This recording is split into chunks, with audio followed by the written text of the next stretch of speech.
마태복음 15장 1절에서 11절 말씀까지 15장 1절에서 11절 말씀까지 우리 함께 교독하겠습니다. 1절 말씀. 그때에 바리새인과 서기관들이 예루살렘으로부터 예수께 나와 이르되 당신의 제자들이 어찌하여 장로들의 전통을 범하나이까? 떡 먹을 때 손을 씻지 아니하나이다. 대답하여 이르시되 너희는 어찌하여 너희의 전통으로 하나님의 계명을 범하느냐? 하나님이 이르셨으되 내 부모를 공경하라 하시고 또 내 아버지나 어머니를 비방하는 자는 반드시 죽임을 당하리라 하셨거늘 너희는 이르되 누구든지 아버지에게나 어머니에게 말하기를 내가 드려 유익하게 할 것이 하나님께 드림이 되었다고 하기만 하면 그 부모를 공경할 것이 없다 하여 너희의 전통으로 하나님의 말씀을 폐하는도다.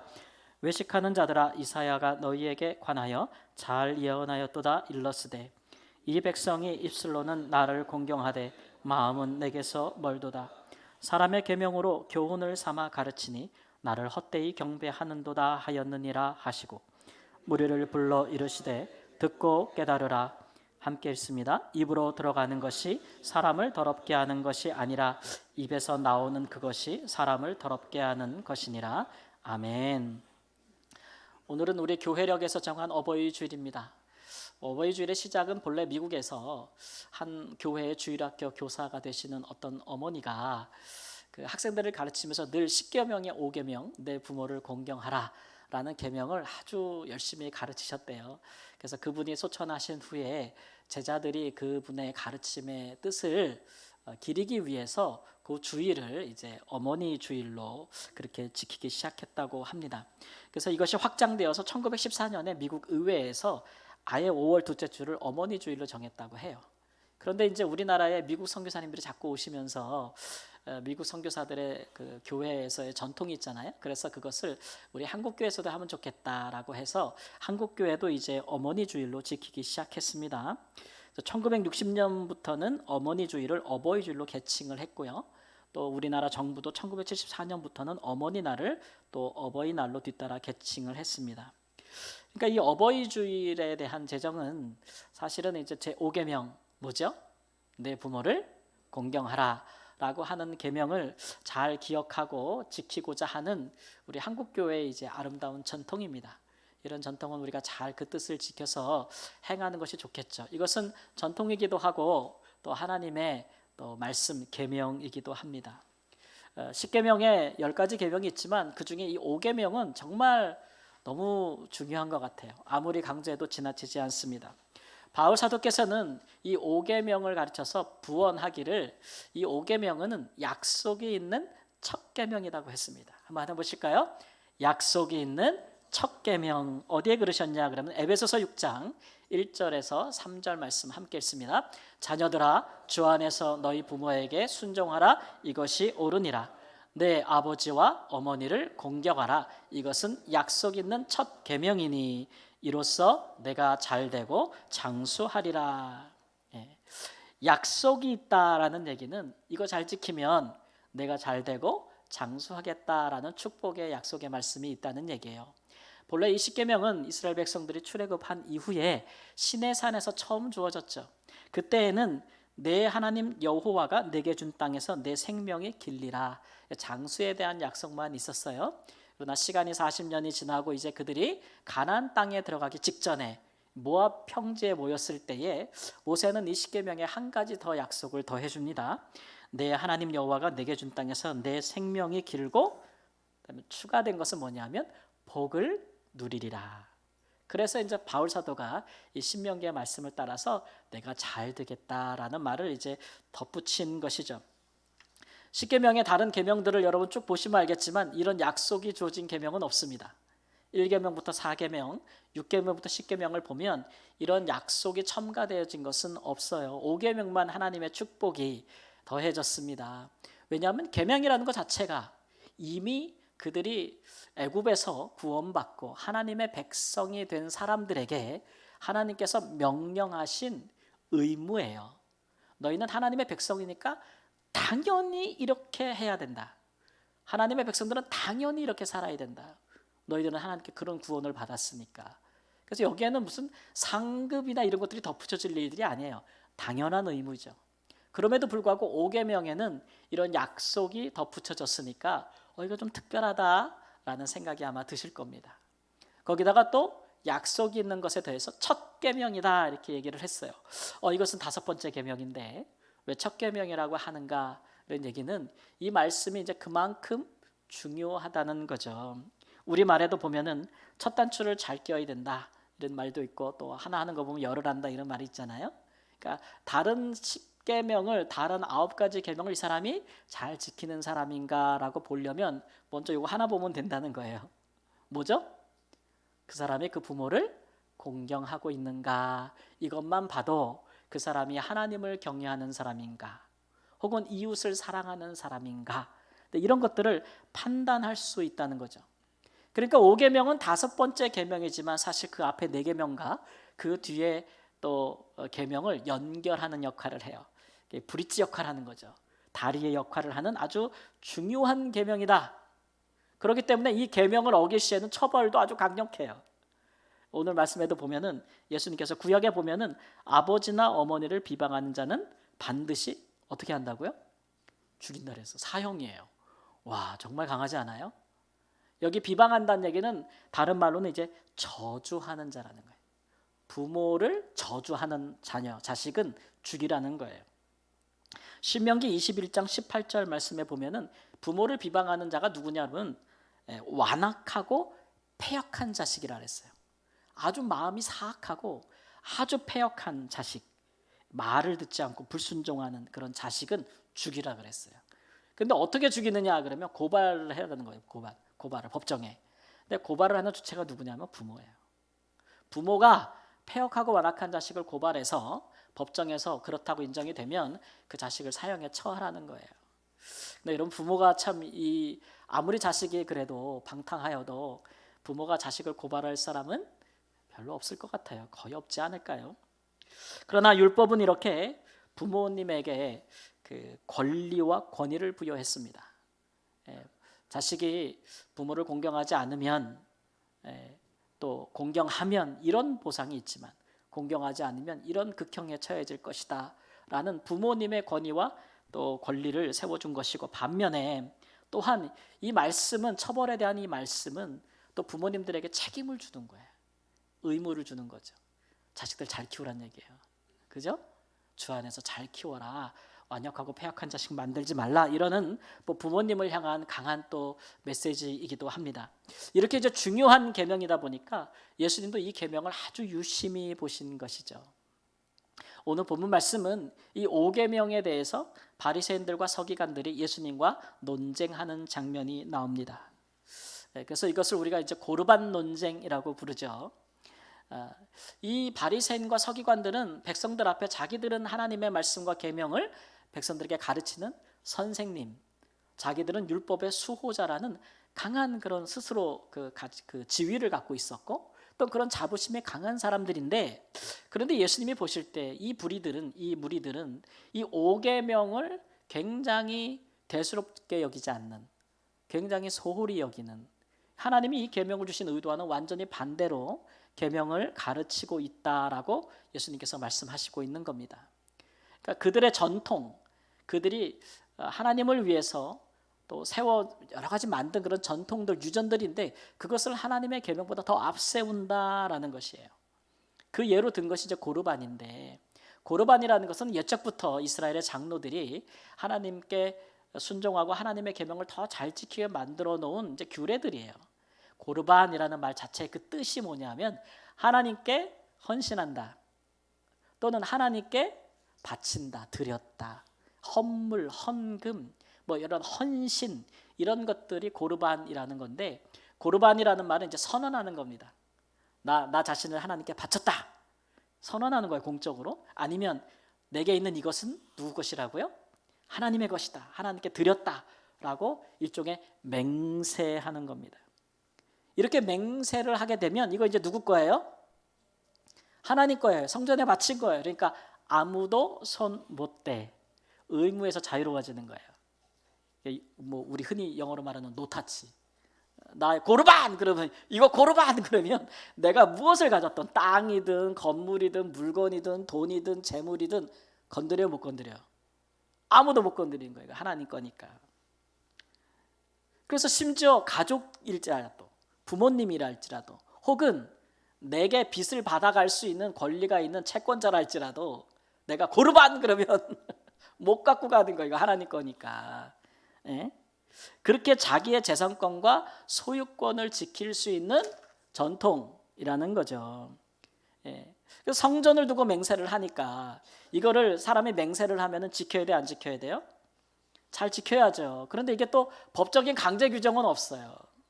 그러니까 사람들이 고르반 그래서 아무도 건들지 못하게 한 후에 일정 기간이 지나면 그 일부만 하나님께 드리면서 이행을 하고 나머지는 자기 의무대로 사용한다 할지라도 거기에 대해서 괜찮다, 옳다라고 바리새인과 서기관들이 가르쳤다는 거예요.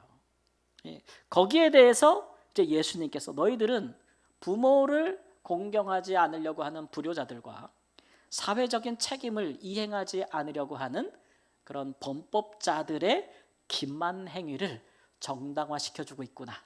무엇으로요? 전통으로.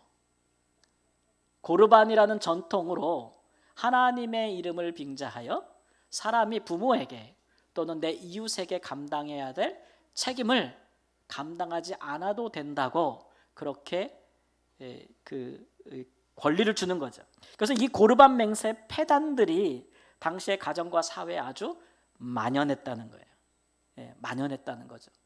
이거 하나님의 계명을 어기는 것이다. 예수님께서 이렇게 말씀하시는 겁니다. 이렇게 그 고르반의 폐단들을 용인했던 바리새인과 서기관들의 의도를 예수님께서는 파악하셨다는 거죠. 간파하신 거예요.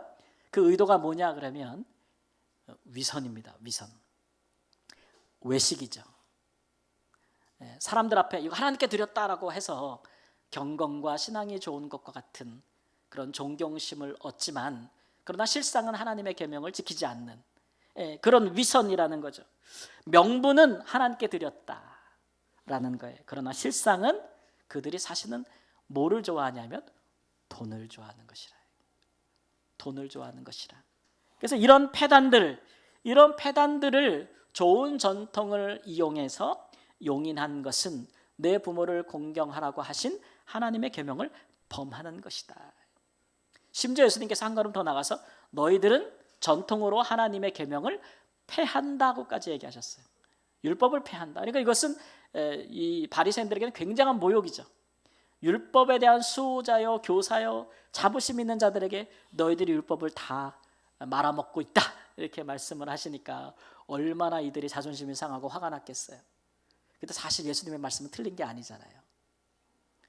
그런데 이 바리새인들의 이러한 그 공격은 예수님의 공격은 사실은 카운터 펀치예요.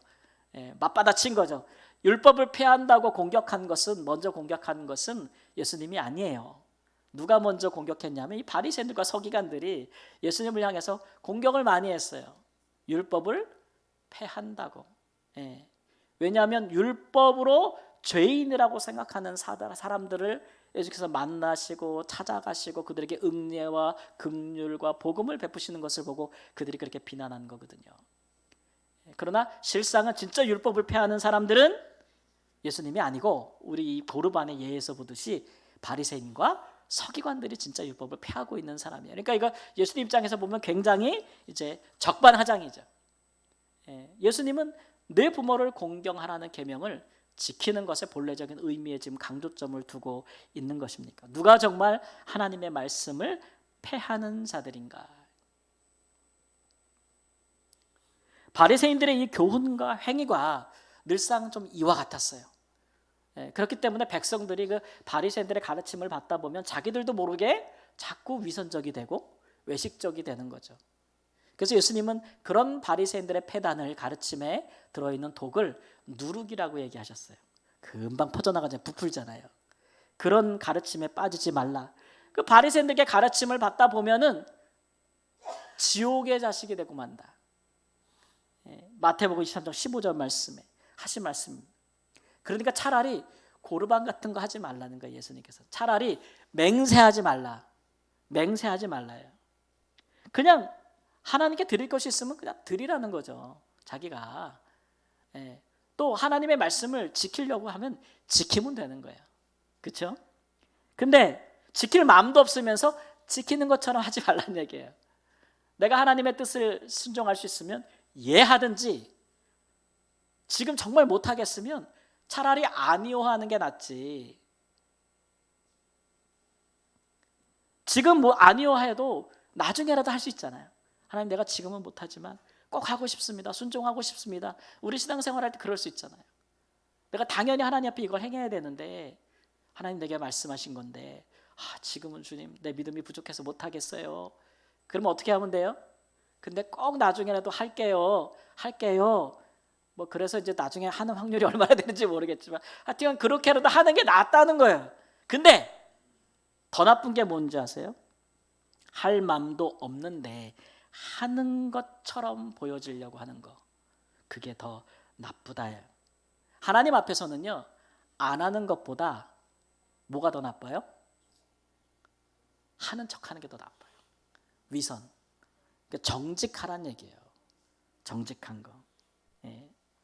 여러분 구약 성경에서도 하나님이 사울 왕을 왜 버리셨는지 알잖아요. 자기가 불성정한 것을 가리켜서 하나님 앞에 제사하려고 그랬다고 막 그러잖아요. 사무엘 선지자가 뭐래요? 우리 하나님은 순종이 뭐보다 낫다 그래요? 제사보다 낫다. 우리 하나님 그런 하나님이에요. 하나님을 제대로 알고나 변명을 해야지. 저는 사도행전 5장에 있는 아나니아와 삽비라도 같은 예라고 생각을 해요. 예. 그러니까 이 서기관과 바리새인들은 정작 중요한 하나님의 계명은 버리고 아주 사소한 것들에는 아주 목숨을 걸고 지키는 거예요. 예수님께서 이것을 비난하시면서 마태복음 23장 24절 말씀 이렇게 말씀하십니다. 함께 읽습니다. 시작. 맹인된 인도자여 하루살이는 걸러내고 낙타는 삼키는도다. 아주 사소한 것들은 막 강조하면서 정말 중요한 계명은 아주 강조하는 거죠. 지금 오늘 본문에 보면 그들이 예루살렘으로부터 와가지고 예수님께서 갈릴리에 사역을 하시는데 예루살렘으로부터 오는 거예요. 파견받아서 오는 거예요.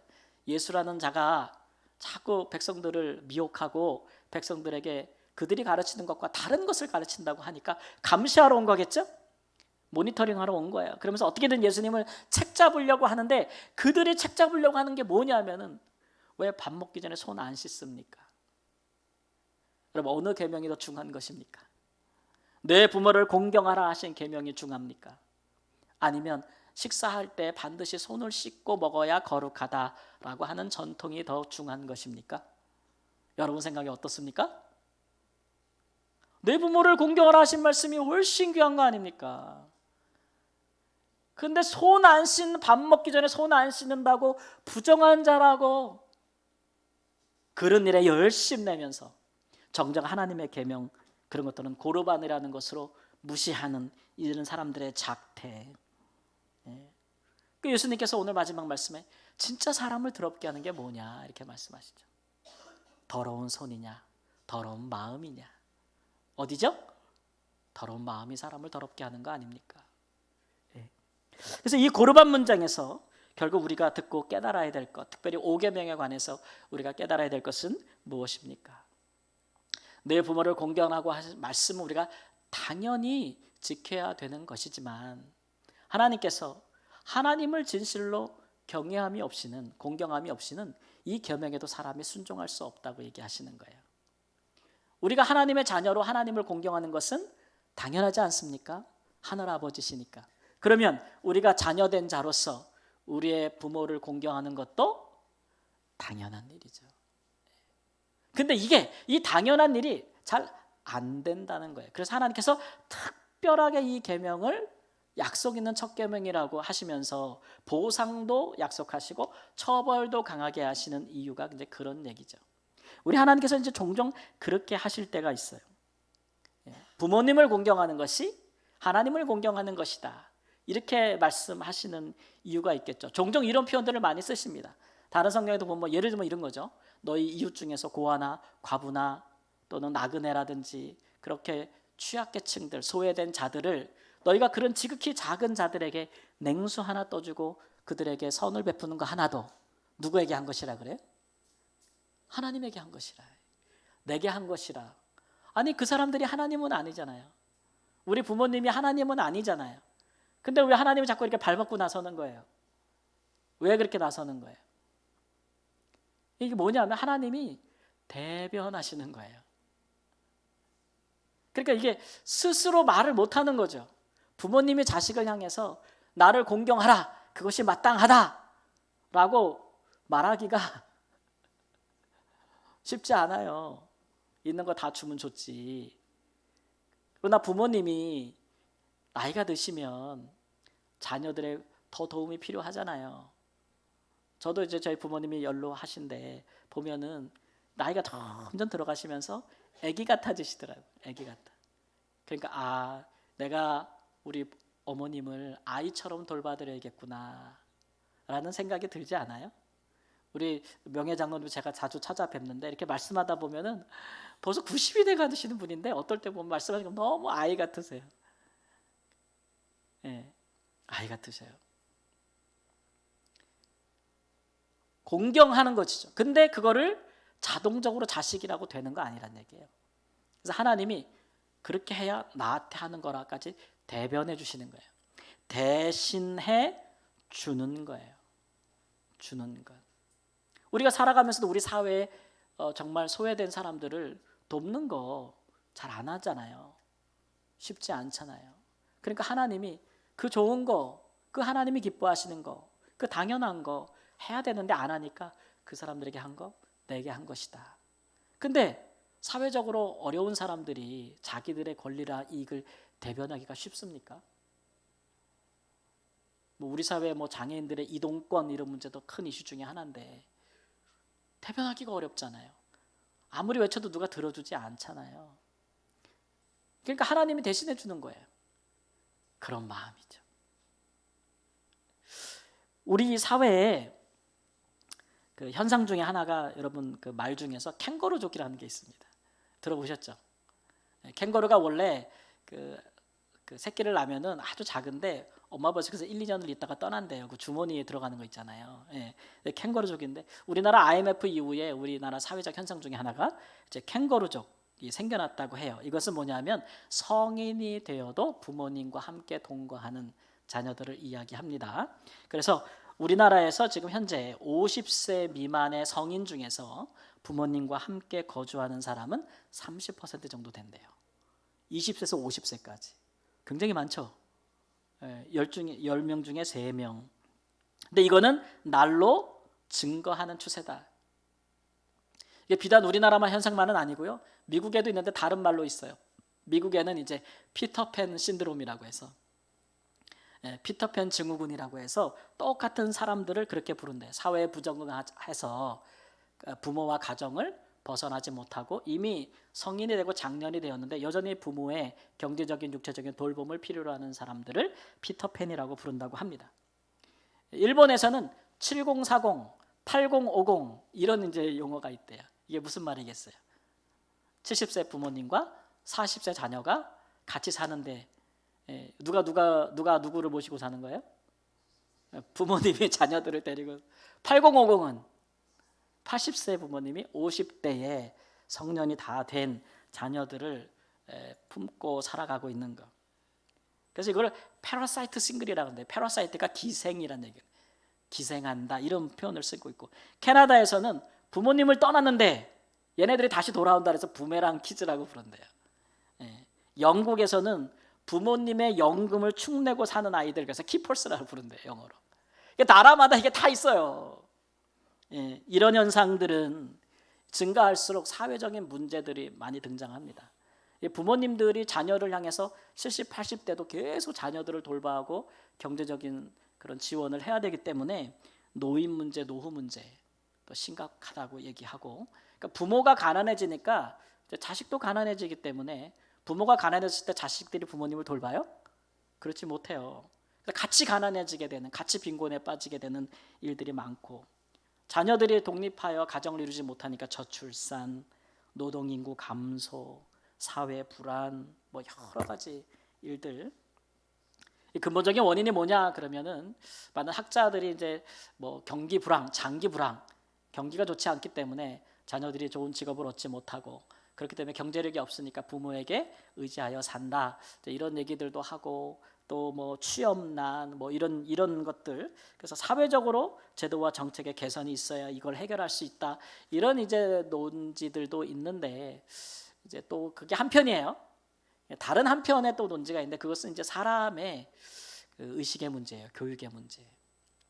그러니까 성인이 돼서 부모로부터 떠나서 독립하여서 당당한 성인으로 서기를 원하는 그런 의지가 굉장히 약하다는 거예요. 그래서 그러려니 그냥 부모님한테 붙어서 살지 뭐 이렇게 해서 심지어는 사회생활도 포기하고 내가 정말 좋은 직업을 얻지 못할 바에 아예 하지 않는다. 아예 아무것도 하지 않겠다라고 하는 그런 이제 그 좀 은둔형 그런 성인들도 굉장히 많이 늘어나고 있다. 그러니까 이제 제도만 개선해서 한계가 있죠. 근본적으로 이 사람의 의식과 의지도 굉장히 중요한 부분이다라고 있는 거예요. 근데 하나님의 말씀은 오늘 이제 내 부모를 공경하라 하시면서 이렇게 하나님께서 부모를 공경하는 것이 하나님을 공경하시라라고 하는 것은 이 계명에 신성함을 부여하는 거예요. 어떤 환경, 어떤 상황에서든지 믿음의 자녀들은 그 부모를 공경해야 된다라는 것이죠. 두 가지입니다. 첫 번째는 부모가 주 안에서 하는 말씀에 순종하라는 거죠. 오늘날 우리 부모님들이 신앙생활하는 부모님이 자녀들 보고 신앙생활 해라, 믿어라, 기도해라, 말씀 배워라, 말씀대로 살아라. 잘 안 듣죠. 잘 안 듣는 자녀들은 하나님 앞에서 크게 잘못하고 있는 거예요. 다른 거는 잘 들으면서 부모님들한테 말씀을 따라 교훈하는 거 잘 안 들으려고 해요. 본인이 하나님에 대해서 깊은 신앙적 경험이 없어도 부모님들이 사랑을 가지고 이렇게 가르쳐 주시는 가르침은 잘 들어야 본인에게도 복이 됩니다. 다른 걸 다 떠나서 부모를 공경하는 거 참 중요한 거예요. 그 다음에 두 번째는 뭐냐면 부모님들이 연로하고 그랬을 때 경제적으로 지원하는 문제도 굉장히 중요합니다. 자녀들이 그런 일단은 의지가 있어야 돼요. 의지. 부모님을 떠나서 독립하고 가정을 이루려고 하는 의지. 그리고 부모님이 도움이 필요할 때 자녀로서 부모를 돕고자 하고 하는 하나님께 계명에 순종하려고 하는 마음. 하나님 이걸 굉장히 중요하게 보시고 있다는 그런 말씀 이런 것들을 귀중히 들을 줄 알아야 돼요. 그런 의지가 있어야 또 그런 실천이 있어야 우리 하나님도 축복하는 거 아니겠습니까? 하나님의 이런 중요한 계명들은 우리가 소홀히 여기면서 다른 격가지 사소한 것들에 목숨을 걸고 하나님이 있네 없네 막 그렇게 하는 거 우리 하나님이 기뻐하지 않는 거란.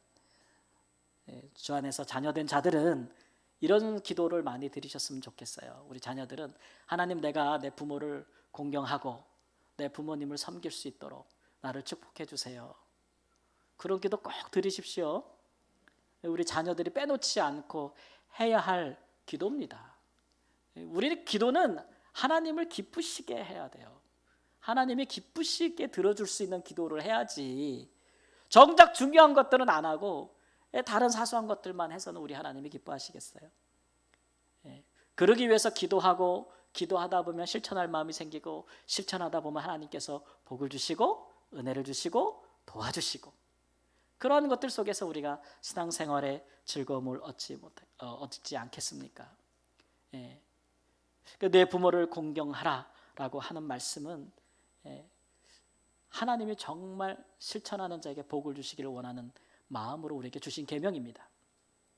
하나님의 자녀들이 하나님을 공경하는 것이 마땅하듯이 우리의 육신의 부모님들을 우리가 또 육적으로 공개하고 또 그분의 말씀들을 잘 가르침들을 들어서 순종하는 것.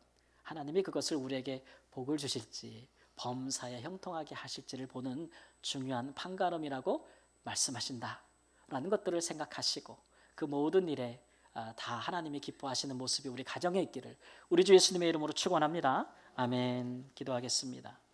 주님,